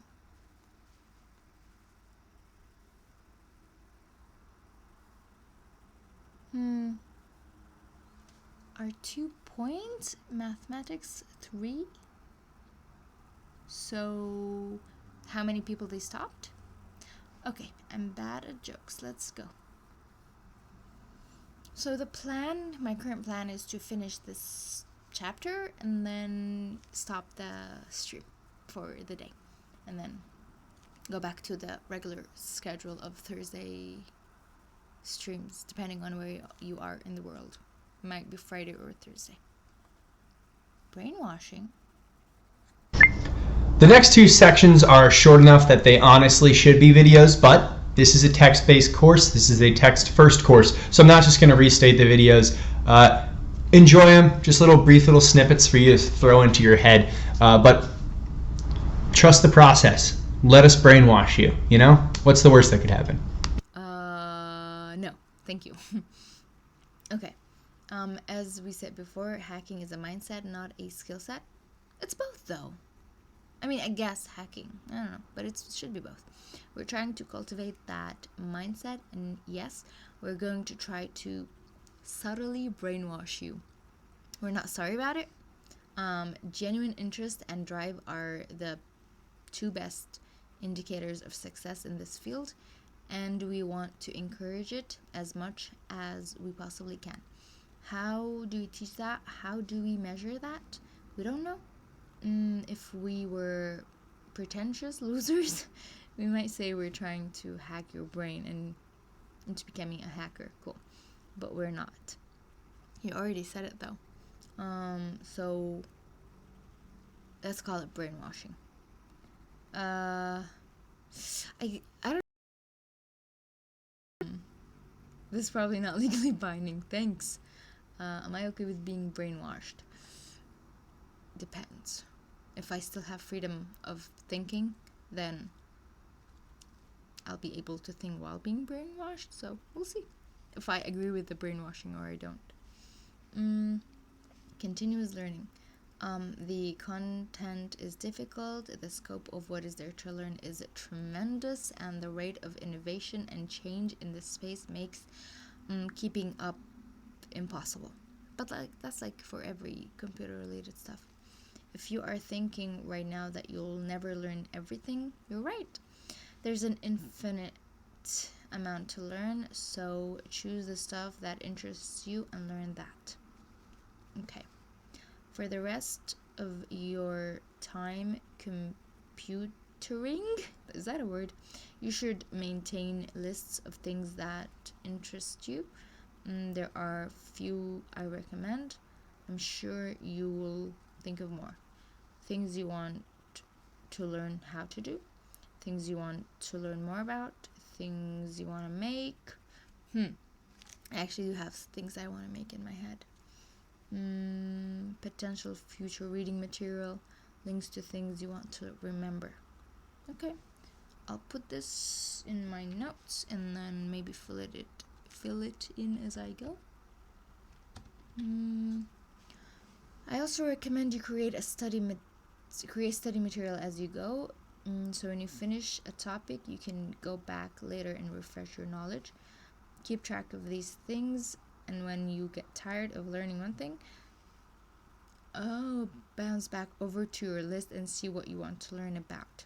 By bouncing between topics, you can structure your procrastination towards your long-term goals. That is smart. Structuring procrastination. That's smart. I guess my procrastination of choice is like Korean stuff, because I want to learn Korean, and I'm like lazily watching stuff and like, I'm learning Korean. Making goals is easy. What is hard is follow through. You have already completed setting your long-term goals and hopefully started thinking about your short-term goals. If you haven't already, write down your long-term and short-term goals in a place you will be able to see every day. When I am surfing the internet procrastinating, it is great to have a reminder literally hanging over my head. So I actually have a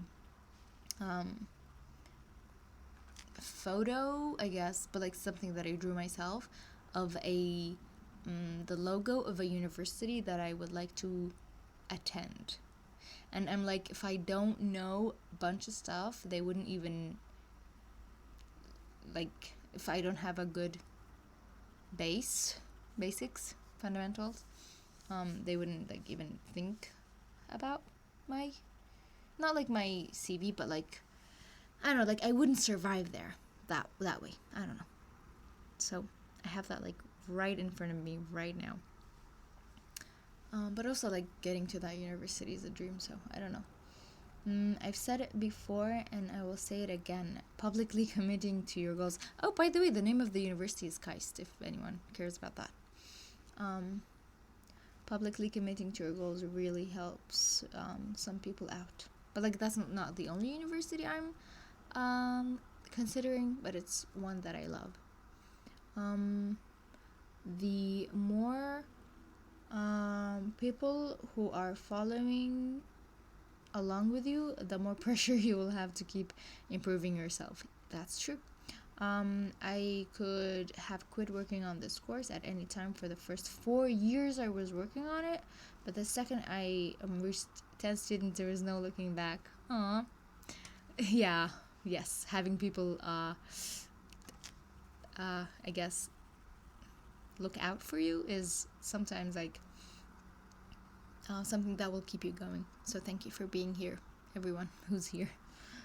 Alright, enough motivation and attitude, things like that. Let's get to the good stuff. I think this was like our last reading non-technical stuff course. So starting from our next stream, we're going into the meat of the stuff. So that's going to be fun. I think in the Build a Linux lab we're going to use the virtualization, but in this one it's just going to be fun stuff. This is going to be very fun. Yay. I don't know how long it will take, so I'll have to prepare myself for the virtualization.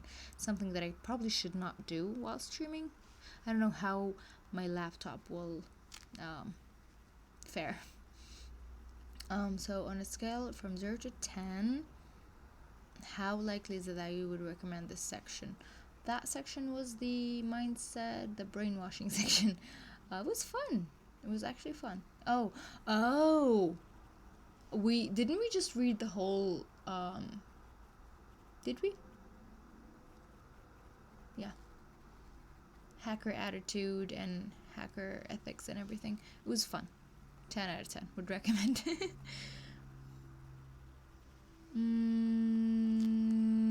What would I change about it? Nothing yet. I suppose I don't know if that's mean or not, but videos, I guess it would be nice if the videos had like better audio quality. Like the easiest way is just removing background noise, which is like Audacity does it like super easily, so I can help. Anyway, a program like Audacity can be useful. There we go. Okay, which is like free, open, can be used by anyone. I liked learning about the hacker attitude and read the manual and all of that. I actually liked all of them. Hacker attitude and the read the effing manual. I think it's what I'm good. Okay, I think we're almost done, right? Yep. Okay. Linux. Cool. Wait, is there an actual Linux certificate, or is it like, I'm not like going to start, but like I'm just going to start. It's like super slowly. Oh yeah, okay, so Wrappers Linux certificate. Let's see what it says. All right, enough reading, enough listening to me talk. Now it's time for doing. This is the hard part. This is where you really start learning things. So first we're going to do a little brief overview of operating systems, let you understand what that actually even means. A little bit about virtualization, basically how are we going to get another operating system running in your current operating system. It all makes sense in like 10-15 minutes, don't worry about it. But the real hump that we're going to have to get over here is getting a virtual machine with Linux installed on your computer right now. This is the defining moment for you. You get over this hump, you are going to be in a place where most people never even get to. All right? It's a little bit of work. We don't have the best tutorials because it's always changing. It's a complicated process, but there's a lot of guides on the internet. You've always got tech support for help, and we're here for you. So really excited you're with us. Let's get into some Linux. Yeah, I have a problem with my setting up VirtualBox that I was planning on doing before, like, because I want it to be ready and not like have you guys like wait half an hour for something to install or whatever. Yeah. Welcome to the Linux section of the Wrappers Fundamental course. This is one of the longest sections. Cool. But I consider it the hump you need to get over for you, from being someone who wants to learn things and someone who's really out there learning. It's a lot of work, but it's worth it. Plus, in the end you'll get a certificate. Thanks for sticking around so far. Let's go crush some Linux. Let's not crush Linux, let's like work on it. So that's it. That's all the energy I have for today's stream. We're going to start here on my schedule. Twitch schedule is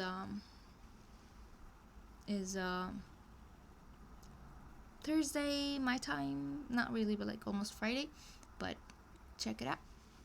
So because like we're going into the meat of things, so yes, my next stream should be where are we?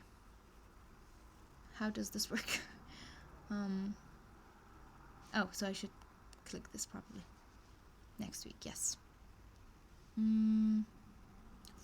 22nd of April or 21st of April, depending on where you are. So see you then. But in the meantime, oh, why did I close this? Let's go. Oh god, Twitch. Let's go and rate someone if you guys are okay with that. I think the friend is still streaming, so let's do this. Yes, here they are. So let me write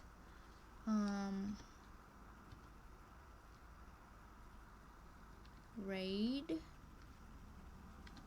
and then their name is YENULL, right? Isn't it? It is. Why is it loading super slowly? Just let me see if they're still streaming or not, because last time they were like almost done. Such a cute character. 0 plus. Let's do this. Okay, let's do the example just to make sure. So start with 5, so 0. Then I add 5. Weird, which is 5. Then I add 5. I need to add 5 plus 1. So I have 5. Then I have 5. Then I add to the 5. I add